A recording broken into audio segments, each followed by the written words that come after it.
জয় মা চামুণ্ডা ৰাশিফলৰ ভিডিঅ'লৈ আপোনালোক সকলোকে স্বাগতম জনাইছো। ৰাশিৰ ফল হৈছে 29 ছেপ্টেম্বৰ 2024 ৰবিবাৰ পৰিছে, কৃষ্ণপক্ষৰ দ্বাদশী তিথি পৰিছে। আজিৰ দিনটোত যিসকল শিশু জন্মগ্ৰহণ কৰিব তেওঁলোকৰ হ'ব সিংহ ৰাশি, আৰু আজিৰ দিনটোত পুষ্পিতা হোৱা কন্যাসকলৰ যোগ হ'ব কান্তা যোগ। মেষৰ পৰা মীনলৈকে আমি সদায় প্ৰত্যেকটো ৰাশিৰ ফল জন্ম ৰাশি বা চন্দ্ৰ ৰাশিৰ আধাৰত নিৰ্ধাৰণ কৰোঁ। এতিয়া আহকচোন মেষৰ কাৰণে কি আছে আমি চাই লওঁ। প্ৰথমতে মেষৰ কাৰণে খুব শুভ দিনটো। যিকোনো শুভ কামত আপোনালোকে কিবা যদি পইচা পাতি সৰু সুৰা নিবেশ আছে বা কিবা এটা কিনিব লাগে বা কিবা খুব ধৰক ইমাৰ্জেঞ্চি কাম যিটোত নেকি আপুনি ৰ'ব নোৱাৰে, তেনেকুৱা প্ৰত্যেকটো কাম কৰিব পাৰিব। ল'ৰা ছোৱালীৰ মানে নিজৰ ল'ৰা ছোৱালীৰ লগত জড়িত কাম বা নিজৰ ল'ৰা ছোৱালীৰ শিক্ষা দীক্ষাৰ লগত জড়িত কাম আপোনালোকে কৰিব পাৰে। কিবা এটা তেওঁলোকক শিকোৱা বা তেওঁলোকে কিবা এটা শিকাৰ লগত জড়িত কাম আপোনালোকে কৰিব পাৰে। প্ৰেম সম্বন্ধৰ লগত জড়িত কামবিলাকৰ কাৰণে দিনটো শুভ বুলি ক'ব লাগিব। বাকী আপোনালোকৰ মনটো প্ৰফুল্লিত বনি থাকিব দিনটো। বৃষৰ কাৰণে বৰ এটা শুভ বুলি ক'ব নোৱাৰি। বৃষৰ কাৰণে মানে অকণমান মানসিক টেনচনটো বনি থাকিব। বাকী কিছুমান ক্ষেত্ৰত মধ্যম থাকিব। বাকী প্ৰেমৰ দিশতো বৰ এটা ভাল বুলি ক'ব নোৱাৰি, বা বৈবাহিক দিশতো বৰ এটা ভাল বুলি ক'ব নোৱাৰি, আৰু পাৰিবাৰিক দিশতো মধ্যম দেখা গৈছে। পাৰিবাৰিক মানে বাকী বেলেগ ৰিলেশ্যনবিলাকৰ কথা কোৱা হৈছে। বাকী পইচা পাতিৰ দৃষ্টিৰ ফালৰ পৰা বৰ এটা শুভ নহ'ব, যিটো কাৰণে তেওঁলোকৰ মনটো অকণমান অস্থিৰ হৈ থাকিব পাৰে। এতিয়া আহকচোন আমি মিথুনৰ কাৰণে আলোচনা কৰিম। মিথুনৰ কাৰণে পৰাক্ৰমৰ ক্ষেত্ৰত ভাল, কিবা শিকাৰ ক্ষেত্ৰত, নতুন কিবা এটা কথা জানিবলৈ চেষ্টা কৰাৰ ক্ষেত্ৰত, নিজকে কিবা এটা ধৰক নলেজ বৃদ্ধি কৰাৰ ক্ষেত্ৰত, বা ক'ৰবাত ছুটি যাত্ৰাৰ পৰা লাভ লোৱাৰ ক্ষেত্ৰত ভাল দেখা গৈছে। যিবিলাক বস্তু ধৰক মানুহে ধৰক কোৰ্চ কৰি আছে বা যিকোনো নতুন শিকাৰৰ কাৰণে দিনটো ভাল দেখা গৈছে। এতিয়া আহিব কৰ্কটৰ কাৰণে। কৰ্কটৰ কাৰণে মানসিক টেনচন এটা থাকিব, লগতে বৈবাহিক মতভেদৰ সৃষ্টি হ'ব পাৰে। যিকোনো ফিৰিমঠিৰ পৰা খাণ্ডৱ দাহ হোৱাৰ দৰে আপোনালোকৰ জীৱনত কিছুমান কথাই আমনি কৰিব পাৰে। গতিকে অতি পুৰণিকলীয়া কথাবিলাক আপোনালোকে নুলিয়াব, আৰু যিবিলাক নকলেও চলি যায়, যিবিলাক নুলিয়ালেও চলি যায়, সেইবিলাক আপোনালোকে নুলিওৱাটো ভাল হ'ব। কাৰণ সেইবিলাক উলিয়ালে, সেইবিলাকৰ ওপৰত আলোচনা হ'লে আপোনালোকৰ প্ৰব্লেম হ'ব পাৰে। এতিয়া আহিব সিংহৰ কাৰণে। সিংহৰ কাৰণে কিবা এটা নতুন ষ্টেপ লোৱা, আইডিয়া এপ্লাই কৰা, কিবা এটা আইডিয়াৰ কথা নতুনকৈ ভবা, গ্ৰুপত ডিছকাছ কৰা, একাউণ্ট আদিৰ লগত জড়িত কাম কৰা, সন্ধিৰ লগত জড়িত কামবিলাক কৰাৰ কাৰণে, বা যিকোনো ডিছকাশ্যন কৰাৰ কাৰণে, ঘৰুৱা হওক বা গ্ৰুপত বাহিৰা ব্যৱসায়িক ডিছকাশ্যন হওক, আপোনালোকৰ কাৰণে ঠিক ঠাক দেখা গৈছে। যাত্ৰা আপোনালোকে যদি ইচ্ছা কৰে কৰিব পাৰিব। কন্যাৰ কাৰণে এতিয়া আমি চাই ল'ম। কন্যাৰ কাৰণে মানসিক ক্লেশ, যিকোনো এটা নহয় কিবা এটা মানে জীৱনত দুবিধা এটা বনি থাকিব।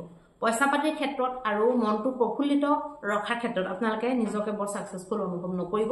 কিবা এটা নহয় কিবা এটা আপোনালোকৰ খুঁত এটা মানে থাকিব। কিবা এটা মানে দিনটো ধৰক বাকীবিলাক যদি চব ঠিকেও আছে, তথাপিতো আপোনালোকৰ মনটো কিবা এটা অকণমান উখল মাখল লাগি থাকিব পাৰে, বা অনিদ্ৰা আপোনালোকৰ হ'ব পাৰে। এতিয়া আহিব তুলাৰ কাৰণে। তুলাৰ কাৰণে আমি কি আছে চাই লওঁ। তুলাৰ কাৰণে লাভৰ ক্ষেত্ৰত, যিকোনো পইচা পাতি ডিলৰ ক্ষেত্ৰত, যিবিলাক ধৰক ডিল নৰ্মেল আৰু বহুত ডাঙৰ ডিলৰ কথা কোৱা নাই, সেইবিলাকৰ ক্ষেত্ৰত ঠিকে আছে। বাকী পইচা পাতি যদি কিবা সোমাবলগীয়া আছিলে, ক'ৰবাৰ পৰা পাব লগা আছিলে, হয়তো আপোনালোকে পাব পাৰে, বা হয়তো ক'ৰবাত দিছিলে আপোনালোকে, তাৰ পৰা খুব ভাল কিবা এটা বিশেষ এটা আপোনালোকৰ লাভ হ'ব পাৰে। বাকী আপোনালোকৰ ইমেজটো মানুহৰ আগত বনোৱা, যিকোনো কথা আপোনালোকে মানে জিকা, ধৰক আপোনালোকৰ বিজয় হোৱা, তেনেকুৱাবিলাক ক্ষেত্ৰত শুভ দেখা গৈছে। এতিয়া আহিব বৃশ্চিকৰ কাৰণে। বৃশ্চিকৰ কাৰণে যিকোনো কাগজীয়া কাম বা যিকোনো প্ৰেম সম্বন্ধৰ লগত জড়িত কিবা যদি নতুন কাম আছে, প্ৰেমৰ প্ৰস্তাৱ দিয়া মেলা, বা বাকী যিকোনো কাগজীয়া মানে আইন কানুনৰ লগত জড়িত কাম, বা ব্যৱসায় ক্ষেত্ৰত যিকোনো নতুন আইডিয়া এপ্লাই কৰা টাইপৰ কামবিলাক আপোনালোকে নকৰাটো ভাল হ'ব। ধনুৰ কাৰণে কেনেকুৱা আছে চাই লওঁ। ধনুৰ কাৰণে ভাগ্যদায়ক দিনটো। ধৰ্ম, আধ্যাত্ম, পূজা পাঠ, দান দক্ষিণাৰ লগত যদি আপোনালোকে লিপ্ত হৈ থাকে, নিজকে খুব উৰ্জাবান আপোনালোকে অনুভৱ কৰিব পাৰিব। মাক দেউতাকৰ লগত যিকোনো কথা আপোনালোকে আলোচনাত বহিব পাৰে। বিশেষ যদি এনেকুৱা কথা আছে যিটো নেকি মাক দেউতাকক ক'ব লাগে বুলি বহুত আপোনালোকে অনুভৱ কৰি আছে, কিন্তু ক'ব পৰা নাই, আজিৰ দিনটো আপোনালোকে বাছি লৈ পেলাই যিকোনো এটা টপিকত আপোনালোকে ডিছকাশ্যন কৰিব পাৰে। বা বংশ পৰিয়ালৰ লগতো আপোনালোকে যিকোনো ডিছকাশ্যন কৰিম বুলি যদি ভাবে, সা সম্পত্তিৰ কথাও যদি আলোচনা কৰিব লগা আছে, তেতিয়াহ'লে আপোনালোকে কৰিব পাৰিব।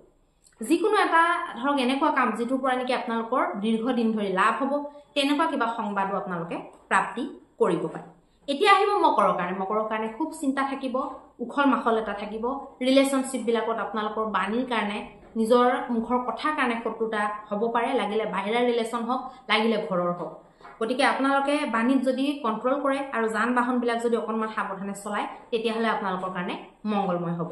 এতিয়া আহিব কুম্ভৰ কাৰণে সন্ধি টাইপৰ যিকোনো কাম ডেইলি ইনকামৰ লগত জড়িত বা ডেইলি ইনকাম বঢ়োৱাৰ ক্ষেত্ৰত আপোনালোকে যিকোনো ষ্টেপ লোৱা বা যিকোনো বিশেষ সিদ্ধান্তত আপোনালোকে উপনীত হোৱা এইবিলাকৰ ক্ষেত্ৰত আপোনালোকৰ ভাল দেখা গৈছে বাকি বৈবাহিক যদি কিবা মীমাংসা আছে আপোনালোকে কৰিম বুলিলে কৰিব পাৰিব সন্তানৰ লগত জড়িত কামবিলাকো কৰিব পাৰে এতিয়া আহিব মিনৰ কাৰণে মানসিক ক্লেশটো থাকিবই মিনৰ এনেও অলপমান চাৰে ছাত্ৰীৰ এটা প্ৰভাৱত যেহেতু আছে মিনৰ অকমান উখল মাখল চলিয়ে আছে তাৰ উপৰি আপোনালোকে বিশেষ যদি মন্তব্য কাবাক কিবা দিব লগা আছে কাবাৰ লগত কিবা ডিসকাশন কৰিব লগা আছে নকৰিব নতুন বস্তু আপোনালোকে নিকিনিব আপোনালোকৰ কাৰণে লাভদায়ী বা দীৰ্ঘদিন ধৰি আপোনালোকৰ কাৰণে কিবা এটা ভ্যালু এড কৰা কাম আপোনালোকে আজি দিনটোত নকৰাটো আপোনালোকৰ কাৰণে ভাল হ'ব এতিয়া আহিব মহা উপায়টোৰ বিষয়ে মহা উপায়ত আমি এনেকুৱা আজি দিনটোত কি কৰিব পাৰো মহা উপায়ত আপোনালোকে আজি দিনটোত চামেলিৰ তেলৰ আপোনালোকে চাকি জ্বলাব পাৰে যিকোনো মন্দিৰত আপোনালোকে চামেলিৰ তেল বা ঘিউৰ চাকি এই দুটাৰ ভিতৰত এটা আপোনালোকে